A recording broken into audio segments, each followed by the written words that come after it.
ओम गंगणपते नमः। आप सभी का आपके अपने चैनल पर बहुत बहुत स्वागत है। आज इस वीडियो में हम रथ सप्तमी व्रत कथा सुनेंगे। रथ सप्तमी का व्रत 4 फरवरी दिन मंगलवार को रखा जाएगा। माघ मास के शुक्ल पक्ष की सप्तमी को रथ सप्तमी का व्रत रखा जाता है। इस दिन भगवान सूर्य नारायण की उपासना का विधान है। इससे घर में सुख शांति आती है, साथ ही घर के सभी कलेश खत्म हो जाते हैं। रथ सप्तमी को अचला सप्तमी, रथा सप्तमी, आरोग्य सप्तमी और सूर्य सप्तमी के नाम से भी जाना जाता है। मान्यताओं के अनुसार इस दिन सूर्योदय से पहले पवित्र नदी में स्नान करने से सारे कष्टों से छुटकारा मिल जाता है। हमारे हिंदू धर्म में हर व्रत और त्यौहार के पीछे कोई न कोई पौराणिक आधार होता है। उसी तरह से रथ सप्तमी के व्रत के पीछे भी कई पौराणिक कथाएं हैं।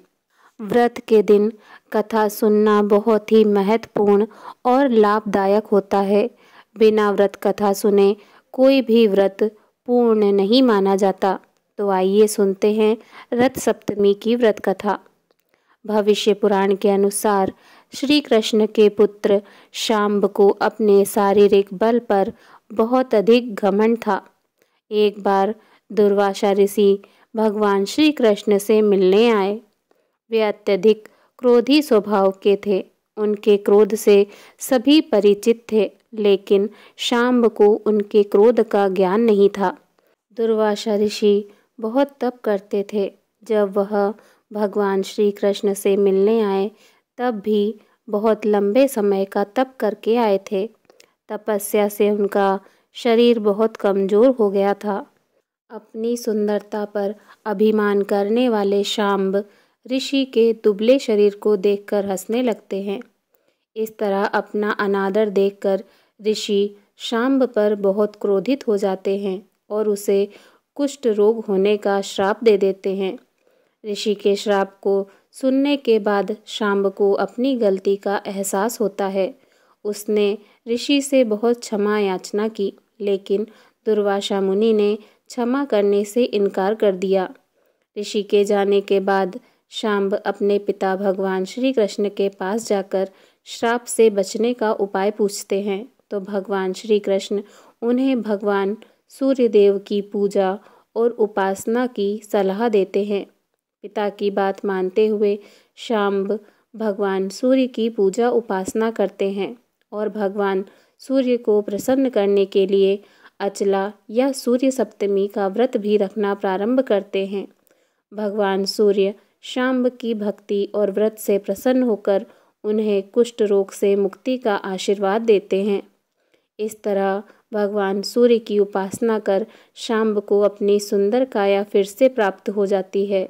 बोलिए भगवान सूर्य देव की जय। रथ सप्तमी की दूसरी व्रत कथा। मार्कंडेय पुराण के अनुसार पहले संपूर्ण विश्व में अंधेरा था। उस अंधकार में ही ब्रह्मा कमल योनि से प्रकट हुए और उनके मुख से सबसे पहले ओम शब्द का उच्चारण हुआ। यह ओम सूर्य के तेज का ही सूक्ष्म रूप था। इसके पश्चात ब्रह्मा के मुख से 4 वेद प्रकट हुए। यह चारों वेद ओम के तेज में समा गए। आकाश में दिखाई देने वाला सूर्य इसी ओम का स्थूल रूप है, लेकिन सूर्य का यह तेज इतना प्रचंड था कि सृष्टि के भस्म होने का डर था। इसलिए ब्रह्मा जी की प्रार्थना पर सूर्य देव ने अपने तेज को कम कर लिया।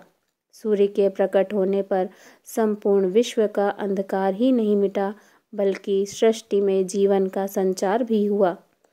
ज्योतिष में सूर्य को आत्मा का कारक और नवग्रहों का राजा माना गया है। सूर्य के आदित्य नाम होने के पीछे की एक कथा है। सृष्टि उत्पत्ति के समय कश्यप ऋषि की पत्नी अदिति ने कठोर तप करके भगवान सूर्य को प्रसन्न किया और वरदान मांगा कि वे उनके पुत्र के रूप में जन्म लें।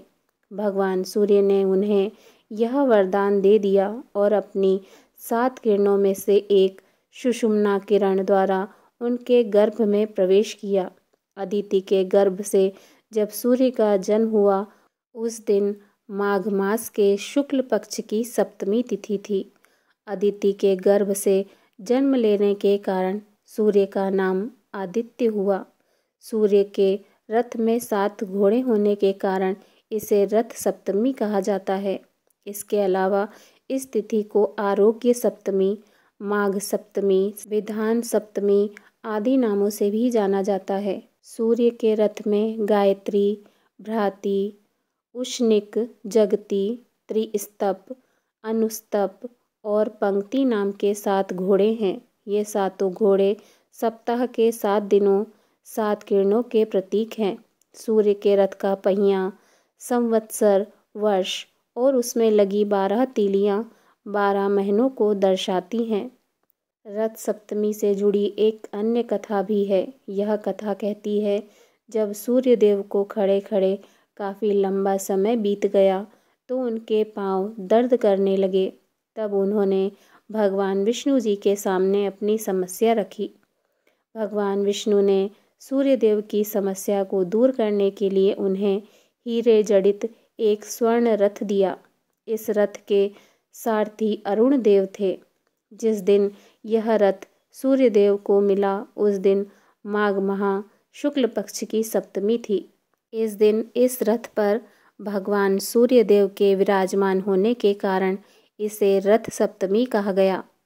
इस दिन गंगा स्नान करके भगवान सूर्य की पूजा करने और सूर्य से संबंधित वस्तुओं का दान करने से सूर्य संबंधी दोष दूर होते हैं। यही नहीं, इस दिन सूर्य के साथ साथ उनके रथ में जुते 7 घोड़ों की पूजा की जाती है। बोलिए भगवान सूर्य देव की जय। ओम सूर्य देवाय नमः।